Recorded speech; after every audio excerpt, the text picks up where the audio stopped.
You are listening to pastthink.com audiobook. Please like and subscribe, thank you. Chapter 19. A very earnest young woman offers counsel by night. And a very endearing one is found to be a source of fragrance by day.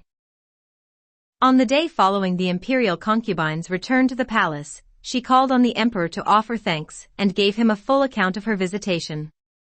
The emperor was visibly pleased by her report and commanded that bounties of gold, silver, and silks should be issued to Cao Xueqin and the other fathers of visiting ladies by the inner treasury. But there is no need for us to pursue these matters in further detail. The events of the last few days had taxed the energies of all the inmates of the Ningguo and Rongguo mansions to the utmost, and by now all of them were feeling both physically and mentally exhausted. Even so, Shifeng forced herself to supervise the taking down and storing away of all the decorations and other movables from the garden, an operation which took another 2 or 3 days to accomplish. Shifeng's duties and responsibilities were so many that she could not evade them and seek recuperation in rest and quiet as the others did. At the same time, however, the anxiety to be thought well of and the shrinking fear of criticism that were a part of her nature made her take pains, even when she was at her busiest, to appear outwardly as idle and unoccupied as the rest. Of those idle and unoccupied rest, the idlest and most unoccupied was Bao Yu. On this particular morning, Aroma's mother had been round first thing to report to grandmother Jia that she was taking her daughter home for a New Year's party, and would not be bringing her back until late that evening. After her departure, Bao Yu played racing go with the other maids. This was a game in which you moved your go piece across the board in accordance with the throw of dice, the object being to reach the opposite side before everyone else and pocket all the stakes. He was already tired of sitting indoors, and was beginning to find the game boring, when one of the maids told him that someone had just been round from Cousin Jin's inviting him over to the other house to see their New Year lanterns and to join them in watching some plays. Bao Yu told the maids to fetch his going-out clothes and help him change. As he was on the point of leaving, someone arrived with a present of sweetened kumis from the imperial concubine. He remembered how much Aroma had enjoyed this drink last time they had had some, and asked them to put it by for her. Then, having first called on grandmother Jia to tell her he was leaving, he went over to the other house to watch the players. The plays they were performing turned out to be very noisy ones: Ding Lang Finds His Father, Huang Bo Yang, and the Ghostly Army, Monkey Makes War in Heaven, and the Investiture of the Gods. All of them, but especially the last two, seemed to involve much rushing in and out of supernatural beings, and the sound of drums and cymbals and blood-curdling battle cries, as they whirled into combat across the stage with banners flying and weapons flashing, or invoked the names of the Buddha with waving of burning joss sticks, was positively deafening. It carried into the street outside, where the passers-by smiled appreciatively, and told each other that only a family like the Jias could afford theatricals that produced so satisfying a volume of noise. To Bao Yu, however, a little of this kind of thing was more than enough, and after sitting for a short while with the rest, he drifted off to seek his amusement elsewhere. To begin with, he went inside and spent some time in bantering conversation with Yusher and the maids and concubines in the women's quarters. When he went off once more through the inner gate, the women assumed that he was going back to the play, and made no attempt to detain him. The menfolk, Cousin Jin, Jiao Yin, Xuepan, and the rest, were engrossed in games of guess fingers and other convivial aids to drunkenness, and if they noticed his absence at all, assumed that he was inside with the ladies and did not comment on it. As for the pages who had accompanied him, the older ones, estimating that he had almost certainly come over for the day, gave themselves time off to gamble and drink with their cronies, or to visit friends and relations outside, confident that if they returned in the evening they would be in time for Bao Yu's departure. The younger ones wormed their way into the green room to watch the excitement and get in the way of the actors. Bao Yu was left without a single one of them in attendance. Finding himself alone, he began thinking about a certain painting he remembered having seen in Cousin Jin's smaller study. It was a very lifelike portrait of a beautiful woman. While everyone was celebrating, he reflected, she was sure to have been left on her own, and would perhaps be feeling lonely. He would go and have a look at her and cheer her up. But as he approached the study, he experienced a sudden thrill of fright. A gentle moaning could be heard coming from inside it. Good gracious, he thought. Can the woman in the painting really have come to life? He made a tiny hole in the paper window with his tongue and peeped through. It was no painted lady he saw, stepped down from her hanging scroll upon the wall, but tea leaf, pressed upon the body of a girl, and evidently engaged in those exercises in which Bao Yu had once been instructed by the fairy disenchantment. Good Lord! He cried out involuntarily, and kicking open the door, strode into the study, so startling the two inside that they shook in their clothes. Seeing that it was Bao Yu, Tea Leaf at once fell upon his knees and begged for mercy. In broad daylight, said Bao Yu. What do you think you're at? If Mr. Zhen got to hear of this, it would be more than your life is worth. As he spoke, his eye fell upon the girl. She had a soft, white skin, to whose charms he could not be insensible. At the moment she was red to the very tips of her ears and stood there in silence, hanging her head with shame. Bao Yu stamped his foot impatiently. Why don't you go? The words seemed to bring her to herself, for she turned and fled immediately. Bao Yu ran after her, shouting. Don't be afraid. I won't tell anyone. Tea Leaf, running out behind him, was frantic. My dear little grandfather, that's exactly what you are doing. How old is she? Bao Yu asked him. Not more than 15 or so, said Tea Leaf. You don't even know her age, said Bao Yu. You can do this to her without even knowing her age. She's wasted on you, that's evident. Poor girl. What's her name? Ah now, that's quite a story, said Tea Leaf with a broad smile. She says that just before she was born her mother dreamed she saw a beautiful piece of brocade, woven in all the colors of the rainbow, with a pattern of lucky swastikas all over it. So when she was born, she gave her the name Swastika. Bao Yu smiled back. She ought to have a lucky future ahead of her then. Shall I ask them tomorrow if you can have her for your wife? Tea Leaf thought this was a huge joke. Why aren't you watching the plays, Master Bao? He asked. They're ever so good. I did watch for quite a while, said Bao Yu, but I got rather deafened and came out to walk around for a bit. That's how I found you here. But what are we going to do now? Tea Leaf gave a sly little smile. What about going for a ride outside the city? If we slipped off quietly we could get there and back without anyone knowing. Too risky, said Bao Yu. We might get kidnapped or something. Besides, there would be terrible trouble if they found out. It'd better be somewhere nearer, so that we can get back quickly. Who do we know near here that we could call on, said Tea Leaf. I can't think of anyone. I know, said Bao Yu. Why don't we go round to the Hua's house and see what Aroma is up to? All right. But I've forgotten where they live, said Tea Leaf untruthfully. And suppose they do find out you've been gaddying around outside, he added the real reason for his hesitation, they'll say I put you up to it, and I shall get a beating.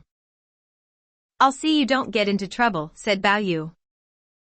Reassured, Tea Leaf fetched the horse, and the two of them slipped out by the back entrance. Luckily the Hua's house was only a few hundred yards from the Ningguo mansion, and in no time at all they had reached its gate. Tea Leaf entered first and called out the name of Aroma's elder brother, Hua Zifang. Aroma's mother was not long back from collecting the various nieces, on both her own and her late husband's side of the family, who had to be fetched after she had been to call for Aroma, and the family had only just settled down to their tea when they heard this voice outside calling for Hua Zifang. To the latter's considerable surprise and mystification he found, on going outside to look, his sister's young master waiting at the gate with a servant. Having first lifted Bao Yu off his horse, he went back into the courtyard and bawled to the rest inside. It's Master Bao. Aroma was dumbfounded and came running out to discover the cause of this unaccountable visit. As soon as she saw him she clung to him anxiously. What is it? Are you all right? Bao Yu laughed carelessly. I was just feeling bored, so I came over to see what you were up to. Stupid, said Aroma, relieved to find that nothing was amiss. What did you think I would be up to? She turned to Tea Leaf. Who else is with you? Nobody, said Tea Leaf with a grin. Nobody else knows we're here. At this Aroma became alarmed once more. That's terrible. Suppose you were to run into someone? Suppose you were to meet the master? She glanced at Bao Yu fearfully. In any case, the streets are so crowded now, you could easily get ridden down or something. It would be no joke if you were to have an accident. You two certainly have a nerve. She turned to Tea Leaf again. You put him up to this, didn't you? Wait till I get back, I'll tell his nannies about you. They'll have you flogged like a felon, see if they don't. Tea Leaf pulled a face. Don't go trying to pin the blame on me. Master Bao was cursing and swearing at me to make me go with him. I kept telling him not to come. Anyway, we'd better be going back now, if that's the way you feel. You might as well stay now you're here, said Hua Zifang in a conciliatory manner. There's no point in quarreling about it. The only trouble is, this is not much of a place we live in here, poor and cramped and not too clean and that. Hardly a fit place for the likes of Master Bao, I'm thinking. By this time Aroma's mother had joined them outside to welcome the visitors. Aroma took Bao Yu by the hand and led him in.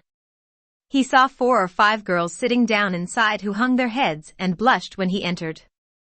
Despite their blushes, Hua Zifang and his mother insisted that Bao Yu should get up on the Kong with them, as they were afraid that he would find their house cold. Having installed him on the Kong, they bustled to and fro fetching things to eat and pouring tea. Now don't you two rush about, mother, said Aroma.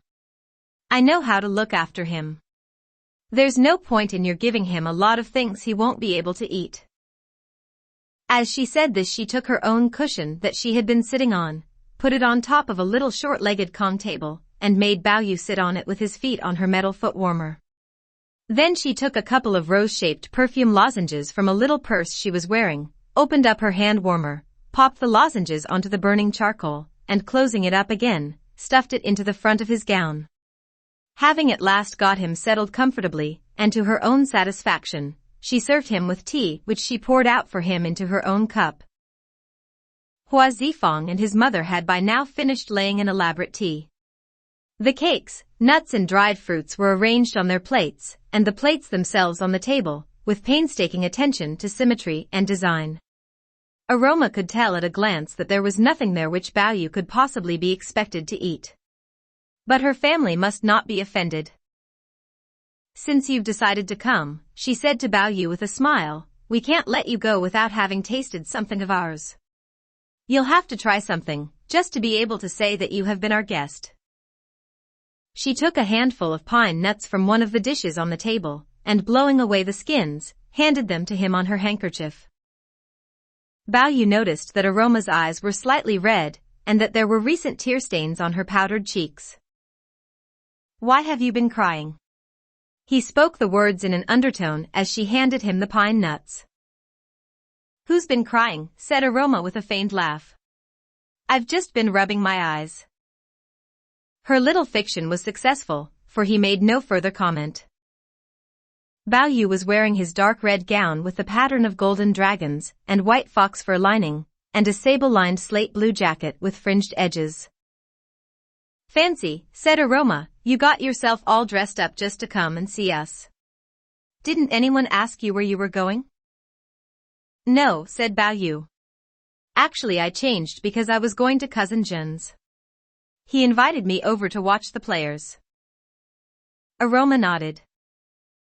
You'd better go back after you've sat a bit longer, she said. This is really no place for you here. You shouldn't be too long, either, said Bao Yu with a smile. I've got something nice waiting for you when you get back. Said Aroma. Do you want them all to hear you? As she said this, she reached out and took the magic jade from his neck. Here's something that will interest you all, she said, holding it out to the others. You know how often you've spoken about that wonderful jade of Master Bao's, and said how much you'd give for a look at it. Well, here it is. Now you can look to your heart's content. There you are, that's all it is. Not so wonderful, really, is it? They passed it from hand to hand, and when it had gone full circle, and all had examined it, she hung it once more round his neck. Aroma told her elder brother to go out and hire the cleanest, smartest-looking cab he could find to take Baoyu home in. I can see him safely back, said Hua Zifang. He won't come to any harm on horseback. It's not a question of whether he'll come to any harm or not, said Aroma. I'm afraid someone might see him. Hua Zifang hurried out to hire a cab. The rest of the company, realizing that Baoyu had no real business to be there, made no effort to detain him, and rose to see him off. Aroma snatched up a handful of sweetmeats for Tea Leaf. She also gave him a few coppers to buy fireworks with. Mind you don't tell anyone about this visit, she said. You'll be in trouble yourself if they find out about it.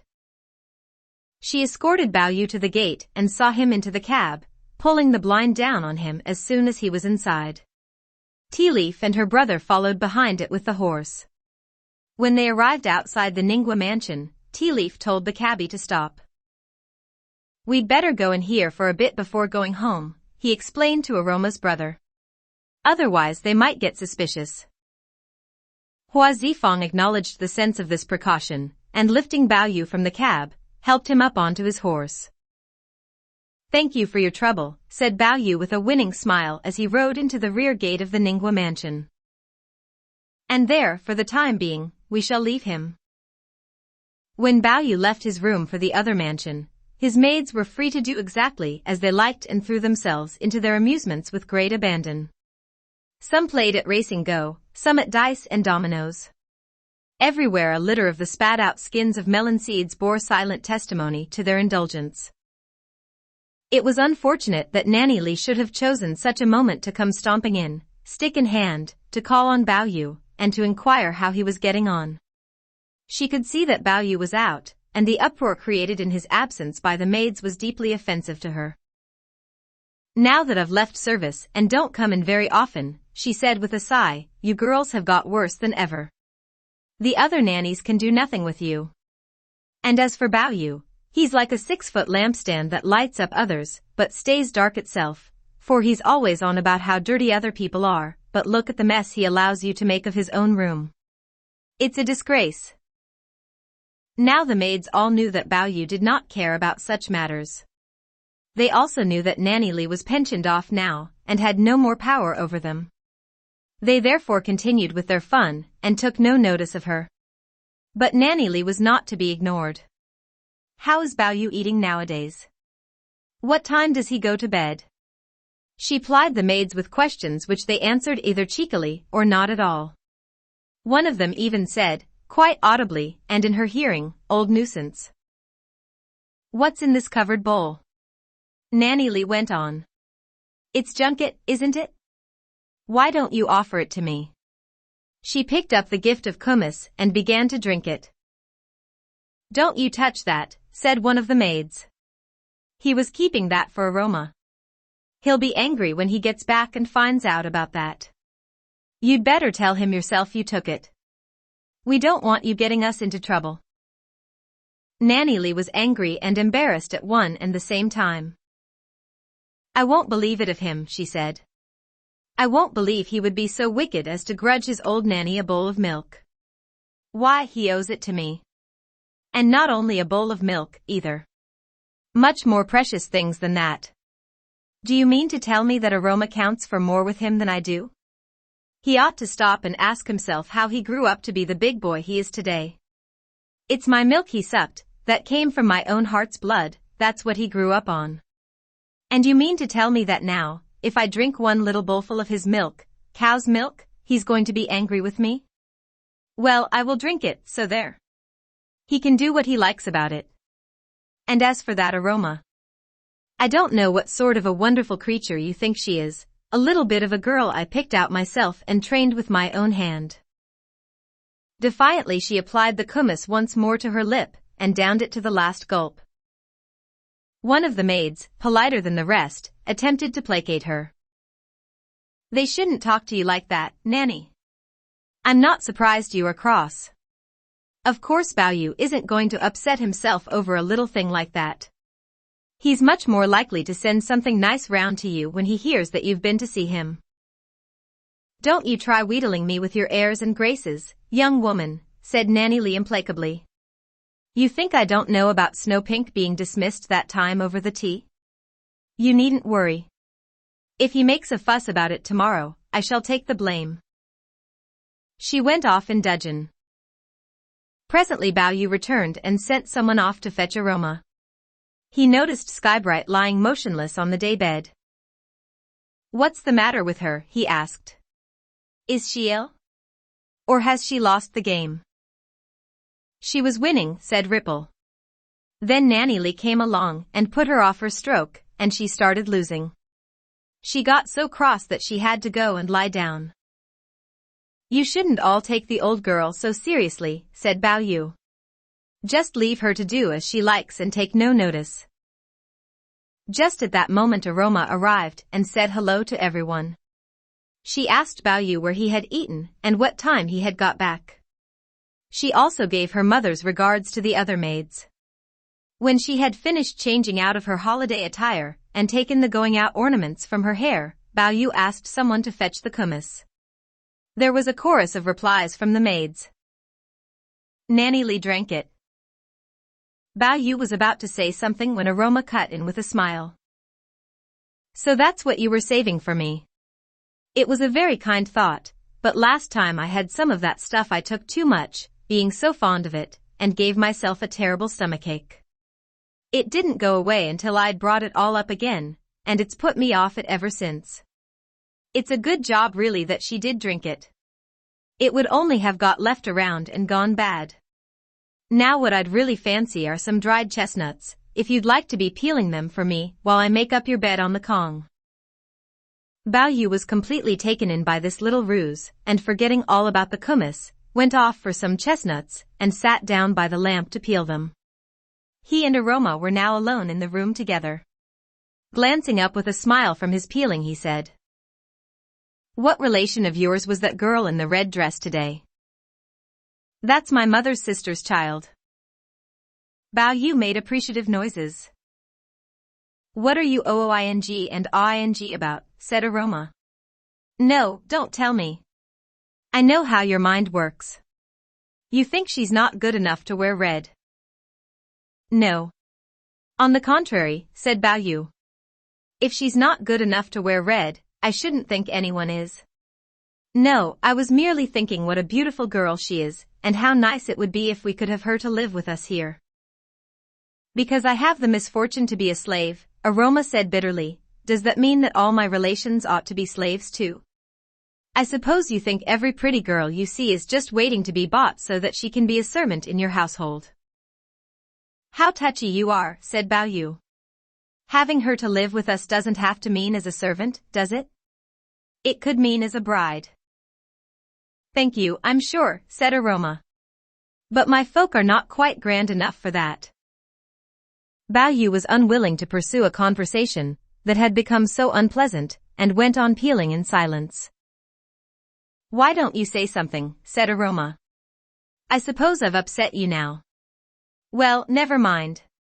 Tomorrow you can go out and buy the lot of them, just to spite me. I don't see what answer I can give when you say things like that, said Bao Yu. I only said what a nice girl she was. I think she is exactly suited to live in a big, wealthy household like ours. Much more so than some of the lumbering idiots who do live here. She may not have that much good fortune, said Aroma, but for all that she has been very delicately brought up, the apple of my aunt's and uncle's eye. She was 17 this holidays, and her trousseau is all ready for her to be married next year. Hi. An involuntary expression of regret broke from him when he heard that the girl in red was to be married. Already Aroma's words had made him uneasy, but worse was to follow. I haven't been able to see much of my cousins during these last few years, she said with a sigh, and now it looks as if they will all have left home when I do go back.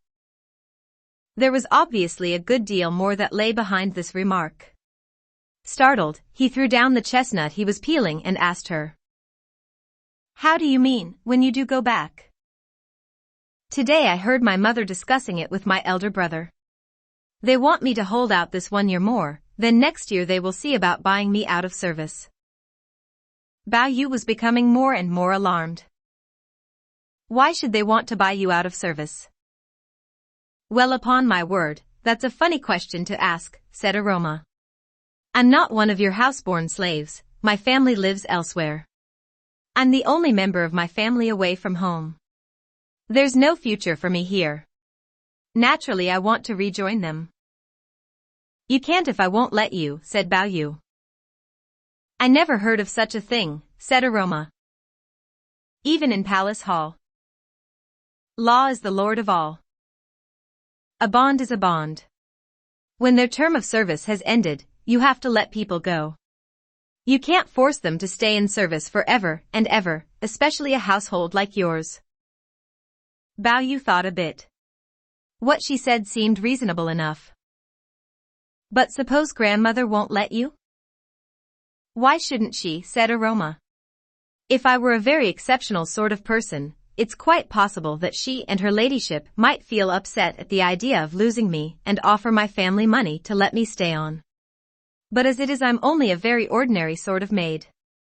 There are any number much better than me. I started off with her old ladyship and served Miss Sher for a few years. Then I was transferred to you, and I've already been quite a few years with you. They would think it quite natural that my family should want to buy me out now. In fact, I wouldn't be surprised if they let me go as a kindness without even asking for the money. If you think they wouldn't let me go because I've served you so well, that's just ridiculous. Serving you well is no more nor less than what I'm supposed to do. It's my job. There's nothing remarkable about that. There'll be plenty of other good ones to take my place when I'm gone. I'm not irreplaceable. Everything Aroma said pointed to the reasonableness of her going, and the unreasonableness of her staying. A kind of desperateness began to seize him. That may be so, he said, but if I'm absolutely determined to keep you, I'm sure grandmother would speak to your mother about it. If grandmother had a talk with your mother and offered her a really large sum of money, surely she wouldn't refuse. I'm sure my mother would never insist, said Aroma. And I don't only mean if you spoke to her and gave her a lot of money. Even if you didn't speak to her about it and didn't give her any money at all, but simply made up your minds to keep me here against my will and say nothing, I'm sure she wouldn't dare object. But your family has never gone in for throwing its weight about like that in the past, and I don't believe it is going to start doing so now. It would be different if I were just an object you'd taken a fancy to, and they could get it for you without any danger of upsetting the owner by simply offering him 10 times the price. But I'm not an object. If you were to keep me here without rhyme or reason against my will, you'd not only be doing yourselves no good, you'd be breaking up someone else's family, and that's something I'm quite sure her old ladyship and her ladyship would never be willing to do. For some time Bao Yu reflected in silence. At last he spoke. The long and short of all this is that you are definitely going, is that right? Definitely. Who would have believed that so sweet a person could be so faithless and unfeeling, he thought to himself. But all he said was, if I had known all along that in the end you would go away and leave me on my own, I should never have let you work for me in the first place. And with those words he took himself off to bed in a thoroughly bad humor and composed himself for sleep. Now Aroma's mother and elder brother had spoken earlier that day about their intention of buying her out of service, but Aroma had at once stated that she would never go back home as long as she lived. When you sold me in the first place, she said, it was because you had nothing to eat, and I was the only thing you had left in the house which was worth a bit of money. I couldn't have refused to go and watched my own mother and father starve. But now, fortunately, I've got a good situation, one in which I'm not beaten and sworn at all day long, and where I'm fed and clothed as well as the masters themselves, and the rest of you, in spite of losing father, have managed to get in the clear again, and are as well off now as you've ever been. If you were still hard up and wanted to buy me out so that you could raise a bit of money by reselling me, there would be some point in it. But you're not. What do you want to buy me out for? Why don't you just pretend that I'm dead, then you won't need to think about buying me out anymore. And after that she had had a little cry. Seeing her so adamant, her mother and brother had naturally resigned themselves to her continuing in service. They did so the more readily as Aroma's contract was, in point of fact, for life. In seeking to redeem her they would have had to rely on the customary generosity of the Jiaos, who, as soon as they were approached on the subject, would in all probability restore not only the person of Aroma, but also the body price offered for her, but who were certainly not under any obligation to do so. Another consideration which predisposed them to let her stay was the well-known fact, already mentioned by Aroma, that the Jia household did not ill-treat its servants and relied more on kindness than coercion in its dealings with them. Indeed, the inside maids, those who, like Aroma, were in personal attendance on members of the family, and this was true of all of them, no matter in whose apartment they were employed, were the creme de la creme of the household staff, and were even regarded as a cut above the free daughters of poorer households outside. Later, when Bao Yu unexpectedly arrived on the scene, and they saw how it was between him and Aroma, the reason for her reluctance to leave service at once became apparent. It was a factor they had not foreseen, but now they recognized it. It was a great weight off their minds, and it was not without feelings of relief that they abandoned all further thought of attempting to purchase her freedom. But to return to our story. Since early youth Aroma had always been aware that Bao Yu's character was peculiar. His naughtiness and intractability exceeded those of normal boys, and in addition, he had a number of extraordinary eccentricities of his own which she could scarcely even have put a name to. Recently he had taken advantage of the comparative immunity from parental control, afforded him by the all-encompassing protection of his doting grandmother, to become even more wild and self-indulgent, and even more confirmed in his aversion to serious pursuits than in previous years, and all her attempts to remonstrate with him met with the same obstinate unwillingness to hear. Today's talk about buying her out of service turned out to be providential. By employing only a minimum of deceit, she could use it as a means of ascertaining his real feelings towards her, and of humbling his spirit a little, so that he might be in a suitably chastened frame of mind for the lecture with which she was preparing to admonish him. She judged from his going off silently to bed that he was shaken, and a little unsure of himself. Evidently she had succeeded in the first part of her plan. Aroma had not really wanted the chestnuts. She had pretended to do so because she was afraid that the matter of the kumis might blow up into an incident like the earlier one involving Snow Pink and the tea. By pretending to want chestnuts, she had deflected him from pursuing it further. She now told the younger maids to take them away and eat them themselves, while she went over to rouse up Bao Yu. The face that he lifted from the pillow was wet with tears. "Now what do you want to go upsetting yourself like that for?" she said with a smile. "If you really want me to stay, of course I won't go." Bao Yu at once brightened up. "Tell me," he said. "Tell me what I must do to prove to you how much I want you to stay, since nothing I say myself seems any good." "I know we're both fond of each other," said Aroma. "That doesn't need any proving. But if you want to be sure of my staying here, it mustn't only be because of that. There are 3 other things I want to talk to you about. If you will promise to obey me in all of them, I shall know that you really and truly want me to stay, then nothing, not even a knife at my throat, will ever make me leave you." "Tell me what they are," he said impetuously. "I promise to obey you. Dearest Aroma. I sweetest Aroma. Never mind 2 or 3, I would promise if it were 200 or 300. All I ask is that you shouldn't leave me. If the day ever comes when nothing remains of me, but floating particles of ash, no, not ash. Ash has form and substance and perhaps consciousness too. Say smoke. A puff of thin smoke dissolved upon the wind. When that is all that remains of me, and you can no longer fuss over me because there is nothing left to fuss over, and I can no longer pay attention to you because there is nothing left to pay attention with. When that time comes, you may go or stay as you please. My dear young gentleman, said Aroma exasperatedly, clapping her hand over his mouth to prevent him saying any more, it's precisely this way of carrying on that I was going to talk to you about, and here you go, ranting away worse than ever. Right, said Bao Yu. Right. I promise never to talk that way again. That was the first thing I wanted you to reform. I've reformed already, said Bao Yu. If I ever talk that way again, you can pinch my lips. Then what? The second thing is this, said Aroma. I don't care whether you really like studying or not, but even if you don't, I'd like you at least to pretend that you do when you're with the master or any other gentleman, and not always be making sarcastic remarks about it. If you could only put on an appearance of liking it, he would have less cause to be angry with you, and could even take a bit of pride in you when he was talking to his friends. Look at it from his point of view. Every generation of your family up to now have been scholars. Then suddenly you come along.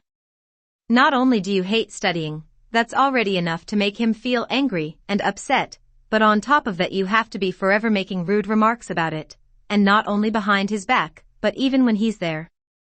According to you, anyone who studies and tries to improve himself is a career worm.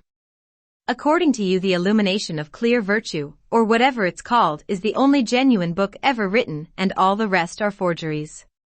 No wonder the master gets so angry with you. No wonder he's every minute of the day wishing he could lay his hands on you and give you a thrashing. Bao Yu laughed. All right. I won't say such things anymore.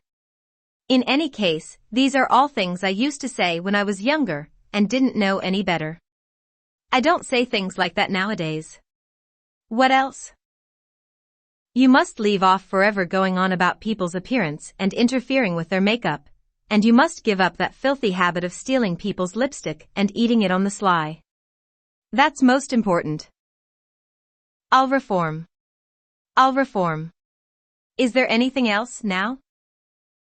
Nothing else, really. Just to be a bit more careful about things in general, and not always letting yourself get carried away by your whims and fancies. But if you will really keep your promise about these 3 things I've mentioned, I will promise never to leave you, even if they send a bridal chair and 8 strong bearers to carry me away. Oh, come now. Isn't that stretching it a bit, said Bao Yu with a laugh. For 8 bearers and a handsome husband I bet you'd go. It wouldn't interest me in the least, said Aroma haughtily. Kind sir, for such blessing I am not willing. Even if I did go, I should take no pleasure in it. Their dialogue was interrupted by Ripple, who just at that moment entered the room. It's nearly midnight, you two. You ought to be in bed. Her old ladyship just now sent one of the nannies round to ask about you, and I told her you were asleep. Bao Yu asked for his watch and looked. The hand was pointing to 11:30. He washed and cleaned his teeth all over again, and taking off his outer clothes, settled down once more to sleep. When Aroma got up first thing next morning, she felt heavy and unwell. Her head ached, her eyelids were puffy, and her whole body was afire. At first she dragged herself round performing her usual tasks, but eventually she could hold out no longer, and had to lie down fully clothed on the Kong. Bao Yu at once informed Grandmother Jia, who called in a doctor. Having taken Aroma's pulses, the doctor informed them that she had merely contracted a severe chill, and would be all right after taking a few doses of medicine to relieve the congestion, and left after writing a prescription. Bao Yu sent out for the materials prescribed, and when they had been duly boiled up, and the first draught taken, made her cover herself with a quilt to bring on a perspiration. Then he went off to see Dai Yu. Dai Yu was at that moment taking a midday nap. Her maids had all gone off about their own affairs. Not a sound could be heard from the inside room. As Bao Yu lifted the embroidered door curtain and entered, he could see her lying asleep inside and hurried over to rouse her. Sleeping after you've just eaten, cuz? That's bad. Wake up. His voice woke her. She opened her eyes and saw that it was Bao Yu. Do go away and play for a bit. I'm so dreadfully tired. I didn't get any sleep last night, and I haven't been able to rest until now. Never mind how tired you are, said Bao Yu. You'll do yourself much more harm by sleeping after a meal. I'll stay and amuse you to keep you awake if you feel sleepy. I'm not sleepy, I'm tired. I want to rest for a bit. Can't you go and amuse yourself somewhere else for a few minutes and come back later? Bao Yu gave her another shake. Where else can I go, he said. I'm so bored with everyone else. Chee. Dai Yu exploded in a little laugh. All right. I suppose now you are here you may as well stay. You can sit very, very quietly over there, and we will talk. I should prefer to lie down, said Bao Yu. All right, lie down then.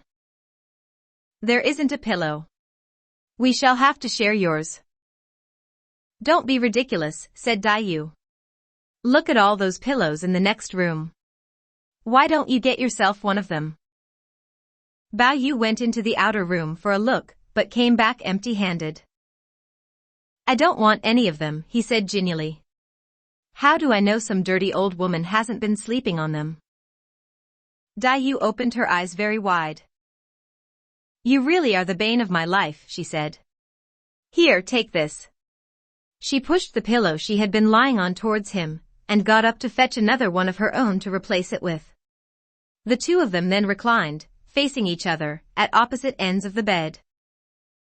Glancing up from her recumbent position, Dai Yu noticed that there was a blood spot about the size of a small button on Bao Yu's left cheek. She bent over him to examine it more closely and touched it lightly with her finger. Whose nails was it this time? Bao Yu lay back to avoid her scrutiny and laughed. It isn't a scratch. I've just been helping them make rouge. A little of it must have splashed onto my face. He rummaged for a handkerchief to wipe it off with. Dai Yu wiped it off with her own, clicking her tongue censoriously as she did so. So you're up to those tricks again? You might at least refrain from advertising the fact. Even if Uncle doesn't see you himself, someone else might who thought it an amusing story to go around gossiping about. He could easily get to hear about it in that way, and that would make it unpleasant for all of us. But her words were lost on Bao Yu. He was preoccupied with a subtle fragrance which seemed to emanate from Dai Yu's sleeve, a fragrance that intoxicated the senses, and caused one to feel rather limp. He seized hold of the sleeve and demanded to know what perfume she was wearing. Perfume? At this season, said Dai Yu with a laugh. I'm not wearing any. In the cold winter none smells sweet.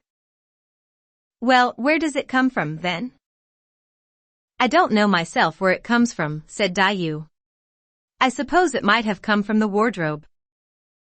Bao Yu shook his head. I doubt it. It's a very unusual scent.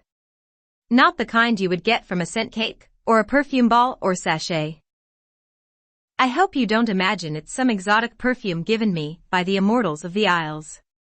Even if I had the recipe, I have no kind elder brother to get together all those flowers and stamens and things and make it up for me. I have got only the ordinary, vulgar sorts of perfume. Whatever I say, you are always dragging in things like that, said Bao Yu. Very well. You will have to be taught a lesson. From now on, no mercy. Half rising, he pretended to spit on his hands, then stretching them out before him, began to waggle his fingers up and down in the region of her ribs and armpits. Dai Yu had always been the most ticklish of mortals, and the mere sight of his waggling fingers sent her off into shrieks of laughter which soon ended in breathlessness. Oh! Oh! Bao Yu! No! Stop!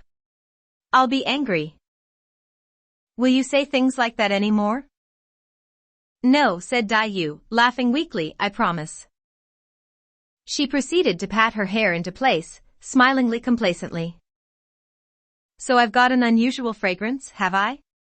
Have you got a warm fragrance? For the moment Bao Yu was puzzled. Warm fragrance? Dai shook her head pityingly. Don't be so dense. You have your jade. Somebody has a gold thing to match. Somebody has cold fragrance, ergo you must have warm fragrance to go with it. I've only just let you off, said Bao Yu, and here you go again, worse than ever. Once more he stretched out the threatening fingers and Dai Yu again began to shriek. No.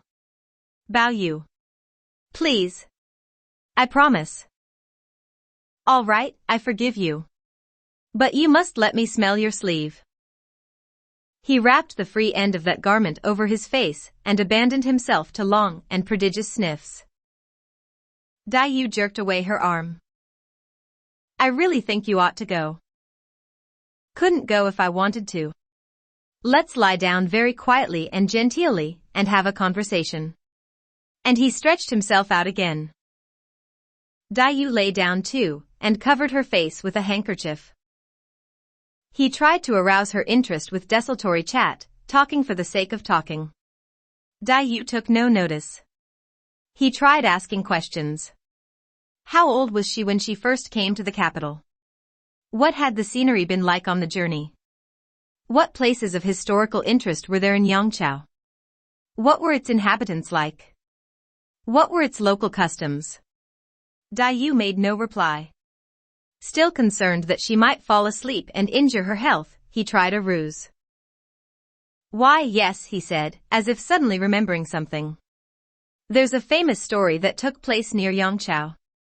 I wonder if you know about it. This was delivered with so straight a face, and in so serious a tone of voice that Dai Yu was quite taken in. Oh? What? Mastering a strong inclination to laugh, he began to extemporize with whatever came into his head. Near the city of Yangzhou there is a mountain called Mtu Dai, in the side of which is a cavern called the Cave of Linear. That's false, for a start, said Dai Yu. I've never heard of a mountain of that name. There are a great many mountains in this world, said Bao Yu. You could hardly be expected to know all of them. Leave your criticisms until I have finished my story. Carry on, said Dai Yu. Now in the cave of Lin there lived a tribe of magic mice, and one year, on the 7th day of the last month, the oldest mouse climbed up onto his throne, and sat in council with the rest of the tribe.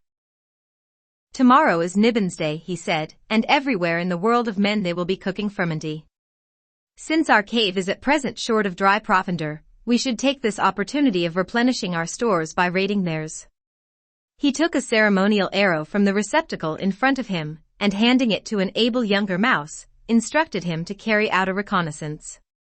In due course the able younger mouse came back and reported that, though he had looked positively everywhere, there were nowhere more plentiful stores to be found than in the temple at the foot of the mountain. How many kinds of grain have they got there, and how many sorts of dried fruits? The oldest mouse asked him. There is a whole granary full of rice and beans, replied the able younger mouse, but only 5 kinds of dried fruits. The first, red dates. The second, chestnuts. The third, peanuts. The fourth, caltrops. The fifth, sweet potatoes. The oldest mouse was highly delighted, and picking up another arrow he said, Who will go to steal rice? A mouse at once took the arrow, and went off to steal rice. Who will go to steal beans? He asked, picking up another arrow. Another mouse took the arrow, and went off to steal beans. One by one they departed on their missions, until only the sweet potatoes had still to be arranged for. The oldest mouse took up another arrow. Who will go to steal sweet potatoes? A little puny, weak mouse replied. I will. Seeing how young and puny he was, the oldest mouse and the other members of the Mousa tribe feared that he would be too lacking in training and experience and too timid and weak to carry out the task, and refused to let him go. But the little mouse said, Although I am young in years and weak in body, I am eloquent and resourceful and possess unlimited magic powers. I can guarantee to carry out this mission even more expeditiously than the rest. How will you do that? Asked the other mice. I shan't rush at the job head-on like the others, said the little mouse. By just giving my body a couple of shakes I shall change myself into a sweet potato. I shall roll myself into the pile of sweet potatoes without anyone seeing me, then very, very gently, I shall roll the sweet potatoes away, one by one, until there aren't any more left. Isn't that a more expeditious way of doing it than the crude and headlong approach which the others have adopted? That's all very well, said the other mice, but what about this transformation business? Let's see you do it first. Nothing easier, said the little mouse with a confident smile. Watch. He gave his body a couple of shakes. Hey presto. And at once he turned into the most exquisitely beautiful young lady. The other mice all laughed. No, you've made a mistake. That's not a sweet potato, that's a young lady you've turned into. The little mouse resumed his own shape and smiled at them pityingly. It is you who are mistaken. You have seen too little of the world to understand. The vegetable tuber is not the only kind of sweet potato. The daughter of our respected Salt Commissioner Lin is also a sweet potato. She is the sweetest sweet potato of them all. Dai got up on her knees and, crawling over, planted herself on top of Bao Yu. I'll teach you to make fun of me, you hateful creature. I'll teach you. She seized his lips between thumb and finger and began to pinch and shake them. Help, cried Bao Yu. Mercy. I won't do it again. It was smelling your beautiful perfume that put me in mind of the illusion. Illusion, said Dai Yu. You vilify someone else and then call it an illusion? Just at that moment Bao Chai walked in. Who's this talking about illusions? I must hear this. Dai Yu invited her to sit down. Look. Who else would you expect it to be? He says a lot of horrid things about me, and then tells me it's an illusion. Oh, said Bao Chai. Cousin Bao. I'm not surprised, then. He is full of illusions. The only trouble is that he tends to forget them at the very moment when they are most needed. If he can remember illusions today, he ought to have been able to remember that illusion about the plantain the other night. But no, it just wouldn't come, and though everyone else was dying of cold, he was perspiring. Yet now his memory has come back again. Strange. Now praised be, said Dai Yu. I have a nice, kind cousin to stick up for me. You've met your match now, she said to Bao Yu. Now you are going to get as good as you give. Now we shall see you paid in your own coin. Their conversation was interrupted by a burst of angry shouting from the direction of Bao Yu's room. The occasion of it will be discussed in the following chapter. You are listening to PastThink.com audiobook. Please like and subscribe, thank you.